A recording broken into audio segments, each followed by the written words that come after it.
Hi everyone, this is Debono of the Fortune Teller Shop. How are you all? I've been watching a lot of YouTube videos lately about Karens. Now, if you don't know what a Karen is, it's usually a person that in some ways showing their privilege, and often they're being bossy and telling other people what to do in public. Often they're complaining about a problem, okay? And it can be any problem, it could be anything that they deem a problem. So for some reason, my YouTube search engine, whatever, is throwing all these videos up about Karens, and some of them are very funny. People getting angry in public and things like that. I was thinking about angry clients that I've had over the years. And one of them came to mind particularly, and I wanted to share the story with you all. You know, being a card reader or a fortune teller, as I call myself, I think a lot of people see this job in either two ways. Either they see us as somehow we are like above humanity, like we some sort of gifted creature that lives a gifted life. I think sometimes people think that this job, especially new people that are wanting to become professional readers, they think it's somehow angelic, or people come with reverence and they listen intently and they show respect, and we burn sage and we talk about spiritual things, and they get an awakening in the reading, and then they pay us, or they give us a donation or a thank you, and they go off into the sunset and everyone's happy. Okay, and then you get the other people that think that this is all a scam, a sham, we're ripping people off.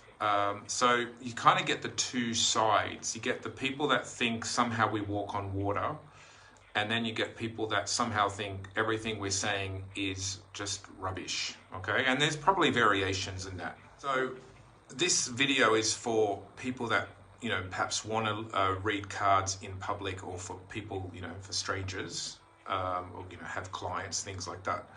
So when I first started reading cards professionally, I think I would have probably been about 2 years into my career at this point. So I'm going way back to the very beginning.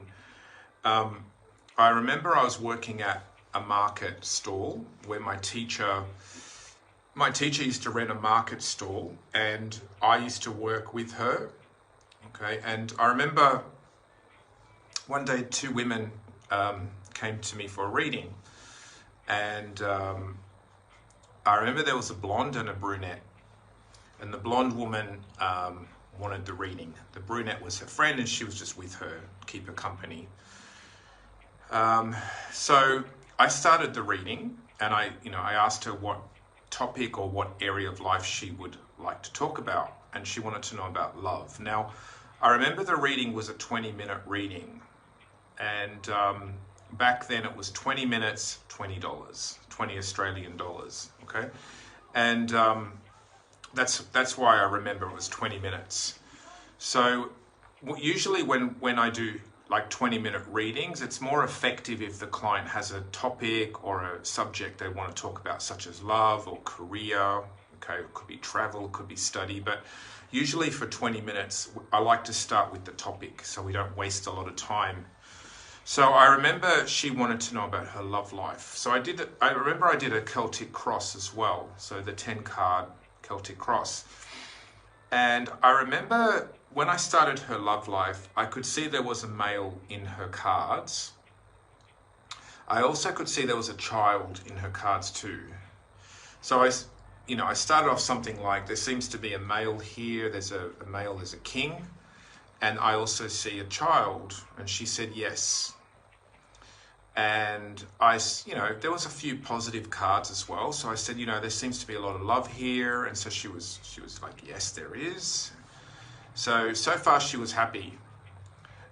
as I went on in the Celtic Cross, the last 4 cards, I could see that he was far away. So I said, this man seems to be far away from you. And then he had cards like that were very restrictive. Like, I can't remember the exact cards, but it was probably the devil. There was just negative cards, okay? A 9 of Swords.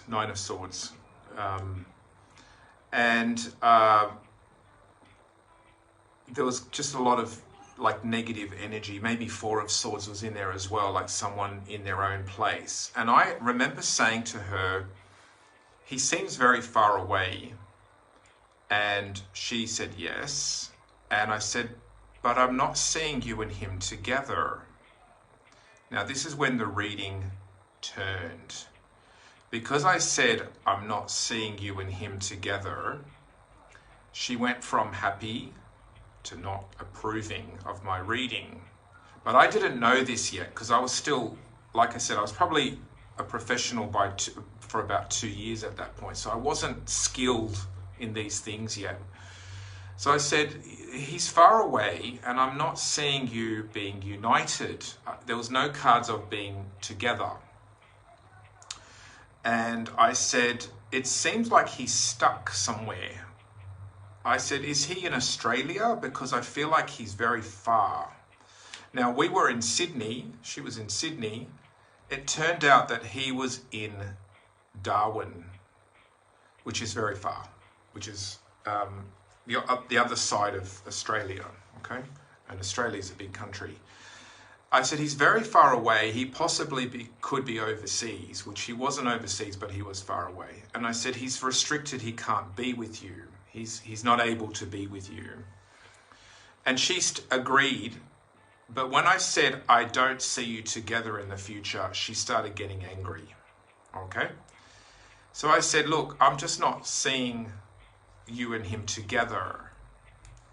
So she started to say, well, tell me what else you see. And she was trying to sort of change the subject and even sort of be aggressive towards me. And eventually I said to her, listen, I can't change the cards. You chose the cards. I'm just reading your cards and I'm, using my intuition to tell you what I'm feeling and seeing. I wish I could tell you that you're going to be together forever and happy, but I just can't see that. I said, for some reason, this man is far away from you and I can't seem to see you and him united. I said, I can see him communicating, but I can't see you being together. There seems to be a distance and a detachment. Okay. At that point, she stood up, and I was probably into the reading now for probably up to 15 minutes into the 20-minute reading. She stood up and she said, you are all con artists. You're all full of shit. You're all bullshit artists, meaning fortune tellers, card readers, right? And I was stunned because I'd never had that reaction from a client yet. So I'd never had someone who kind of attacked me and stood up. I remember she threw $20 on the table, which was the fee, and she stormed out. And she said, you guys, you're all full of crap. You're all liars. You're all just con artists. And she stormed out. Her friend that was with her, sitting with her, she got up and she followed her, but she was slower to leave. And I said, wait. I said, take this money, take this $20. I said, I don't want it. I don't want negative energy. I said, just give her the money. I don't want it. And then she took the money, the friend took the money, and she went after the original client. So there was a blonde and brunette. So the blonde was the client. She stormed off, the brunette went after her, and I told her to take the $20. I said, I don't want that money. I don't want negative energy. So now I was quite flustered by this point and a bit shocked, because here I am trying to do a reading, trying to be in tune, trying to be sensitive and all that. And then she sort of kind of like chopped my head off type of thing, right? Now, she also said that we're all con artists, and she said that she, doesn't believe in fortune tellers and blah, blah, blah. So I said, that's fine. And she'll never go to one again, she said as well. Something, I don't believe in any of this crap, blah, blah, blah. And they went. So I was shocked. I was stunned and shocked. now a few minutes later, I mean, because she was quite aggressive, right? And about 5 minutes later, I'd say 5 minutes, I see the friend walking down the hallway, the market sort of, walkway. And I'm thinking, oh my God, she's going to come and either tell me off or do something. I don't know what she's going to do. She's going to do something. So a friend comes over to me and she said, listen, now I was sort of sitting down and she said, listen, I want to just tell you something. You're really accurate. You're really correct. She said, you were seeing him far away and unable to be with her because he's in Darwin jail. He's in Darwin prison. And he's going to be in prison for at least 6 years. She said, that's why you were seeing that he was far away and that he could communicate, but he wasn't able to be with her and she wasn't able to be with him. And she gave me back the $20, right? And she said, you keep this because you deserved it. She said, you did a really good reading. She just doesn't want to hear it. So I was like, oh, okay, right? Now it made sense. I kind of got it because I was seeing this man far away, locked away, like stuck, blocked, but I didn't say the word prison. It didn't enter my mind or my vision or my intuition.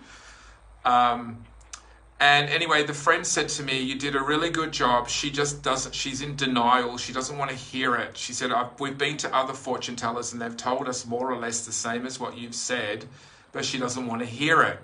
So she said, I want you to keep this $20 and, just to let you know, you did really well. So now I was kind of relieved, right? So I remember in the market stall that we used to work in, me and my teacher used to work in, like across the market stall, there was an incense candle shop. So I remember I went and spent $20 on incense and sage. That's what I used that money for because I didn't want her negative vibes, right? Anyway, so a few minutes, so I get back from the incense candle shop and I sit down. Now I'm kind of feeling kind of relieved. And then suddenly my teacher gets a phone call from this same woman. Because we used to have business cards at the front of our stall, so she must have taken my business card and my teacher's as well. And I can hear her on the phone with my teacher, because we, were sitting not far from each other. And I could hear her voice, and she was kind of loud, and she was saying to my teacher that she wanted to make a booking with my teacher. So after she just told me that she doesn't believe in fortune tellers and we're all full of BS, she's calling my teacher to make an appointment, right? And this was Saturday, so we used to work Saturday and Sunday. This was Saturday afternoon now, we were about to close up. And I remember, when my teacher got off the phone with her, my teacher didn't know who it was yet. And she said, my teacher said to me, I think that woman that just saw you wanted to book in a reading for that night. So we were going to finish up, we're going to go home, and this woman was going to go to my teacher's house and get a reading. So I said to my teacher, don't give her your address, don't invite her to your house, whatever. And my teacher said, well, we've already made the booking now, so, we'll see what happens. I said, just be careful because she's a bit of a nut, right? Anyway, so we packed up, we went home, I went and had a tea and relaxed and whatever, got over it and learned. And the next morning when I was working with my teacher again, the first thing I said to my teacher was, how was the reading with that woman? And my teacher said she cancelled. So she didn't come. She didn't go and see her after all. And I said, well, that's probably a good thing. And that was the story. So that was probably my first experience with a unhappy client that was in denial, that totally went Karen crazy, okay? I just wanted to share that and put that on record, and I'll share some other ones as well later on. Okay, so this is Paris Debono of the Fortune Teller Shop.